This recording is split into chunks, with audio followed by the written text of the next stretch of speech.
Travis Wayne Goodsoe. I'm interrupting my lunch to share with you a missionary tale of mine.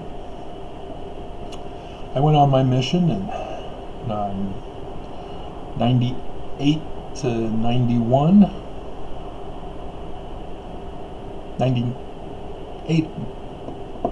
89 to 91.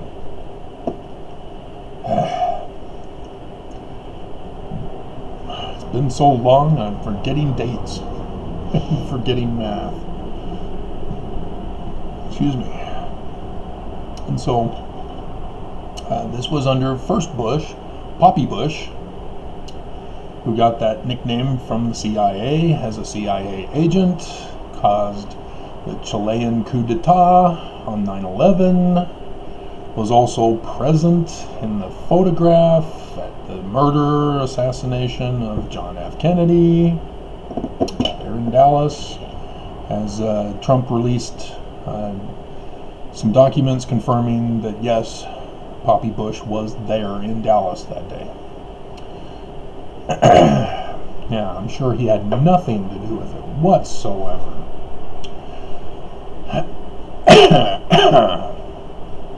Anyway, he was president while I was on my mission, and and I won't go into the details of my temple endowment, which was before 1991. So those of you who know, and those of you who don't. But I was New York mission, which included part of Connecticut,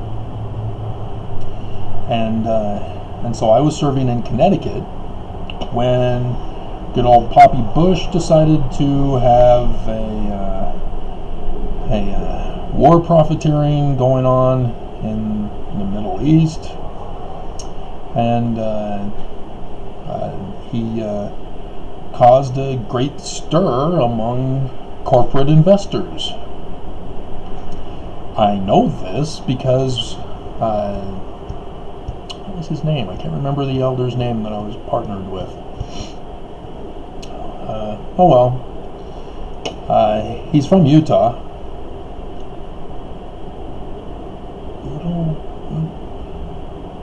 Almost had it. I do remember Sister Richter because when we were partners, he and her made arrangements for us to do a double date, unofficially, to take the Staten Island ferry to see the Statue of Liberty. So I had pictures of that. My dad's thrown all my memorabilia away when he was assured that I would never get out from my disappearance from the church caused in 2008. But regardless, we were over at one of the rich Mormons' house mansions, and we're getting a tour of the backyard,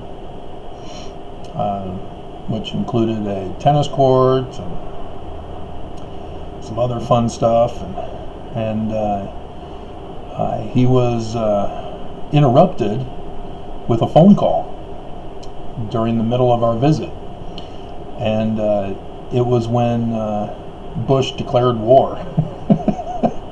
Remember, presidents don't have the power to declare war, but since the assassination of John F. Kennedy, presidents have been adding more and more powers that were supposed to belong to Congress to them. And now we have Trump. Yay, he took all the powers. And so Bush declares war, and this Mormon gets a call at his Connecticut home, and we can hear him talking. No, this is not the second coming. Don't panic. Don't sell the stock. Don't do anything. Everything's fine. This is not the end of the world.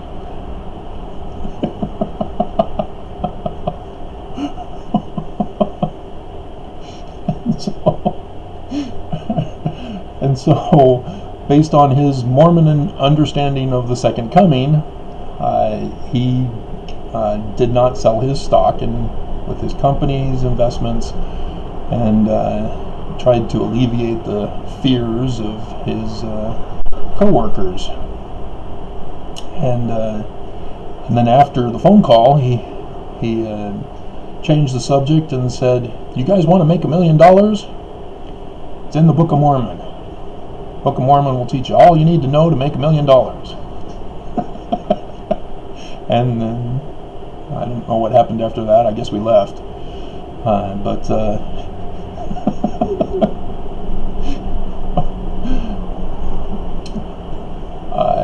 as we see the crisis today, we see lots and lots of panic, like in 2008.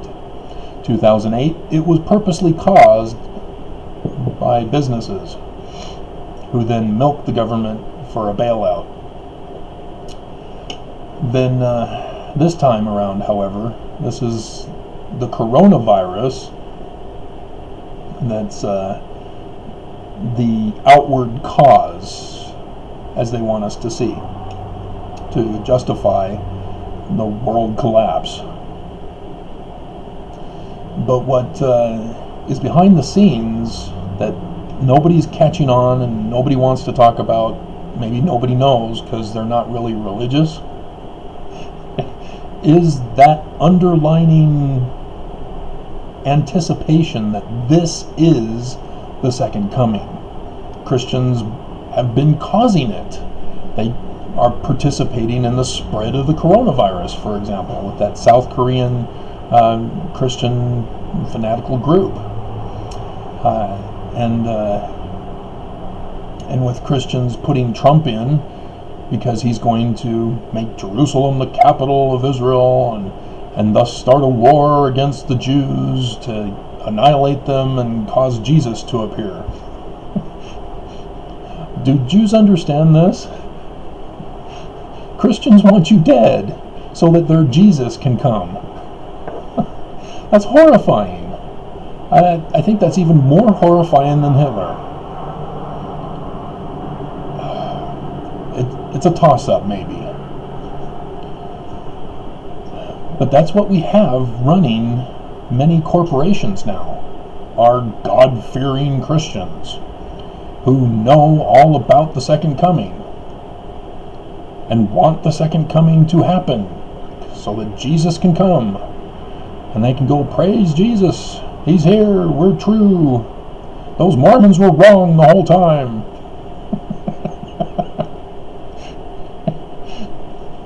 After South Park did their episode of all the Christian groups going to hell, and they're asking, well, who was the true church then? Mormons. Yeah, the Mormons.